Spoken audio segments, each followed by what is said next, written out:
Greetings of the day, dear students. Welcome back to your English class. In today's lesson, we are going to read section 3, a poem from our English reader, Head Start. The title of the poem is My Mother Saw a Dancing Bear, written by Charles Causley. Charles Causley was a Cornish poet, school teacher, and writer.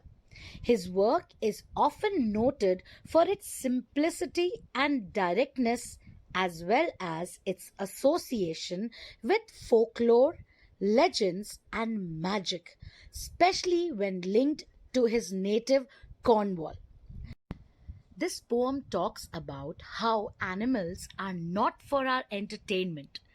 They share this planet with us and they need to be respected for what they are.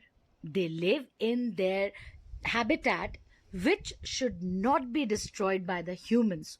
And the animals also should not be dragged away from their habitat just for the sake of the human entertainment. Let us now understand this poem paragraph wise and learn it in a better manner. Para 1.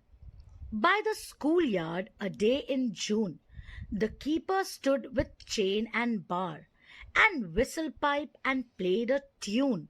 The Brune lifted up its head, and lifted up its dusty feet, and all the children laughed to see it caper in the summer heat. In the first stanza, the poet talks about the bear who is seen by the poet's mother on a hot day in June near a schoolyard. The bear's keeper held the chain and bar to control the bear.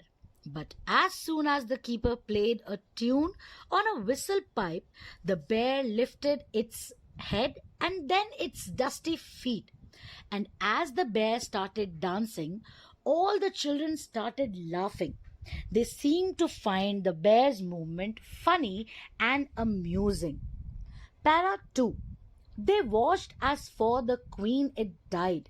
They watched it march. They watched it halt. They heard the keeper as he cried, Now roly-poly, somersault. The children and other people standing there enjoyed the show put up by the bear. The bear had many tricks up its sleeves. They all laughed as the bear acted as if it had died for the queen. And the very next moment it started marching. And then they saw it halt. The keeper had trained the bear to follow his command.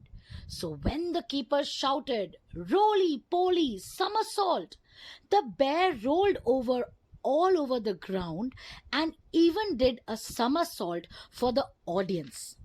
Para 3. And then my mother said there came the keeper with a begging cup, the bear with burning coat of fur, shaming the laughter to a stop. They paid a penny for the dance, but what they saw was not the show. Only in Brune's aching eyes, far distant forest and the snow. The poet's mother said that when the act was over, the keeper went around with a begging cup.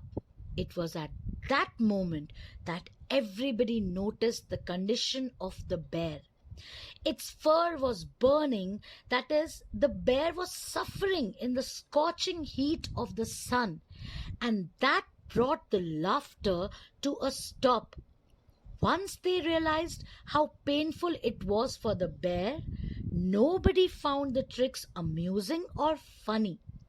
Everyone gave a penny to the keeper, but it was not for the antics or the show put up by the bear, but it was for the longing for forests and snow that they all saw in the bear's eyes.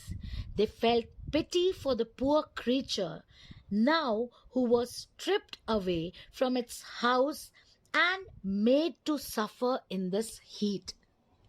This poem talks about how sometimes we do inhumane things to animals. They cannot speak, but they can show their sorrow, their suffering through their eyes. And that is what the bear showed at the end of the poem. The longing, the desire to run back to the snow-clad mountains. The bear was suffering terribly in the heat, but it was used to earn money and to make people laugh by the keeper.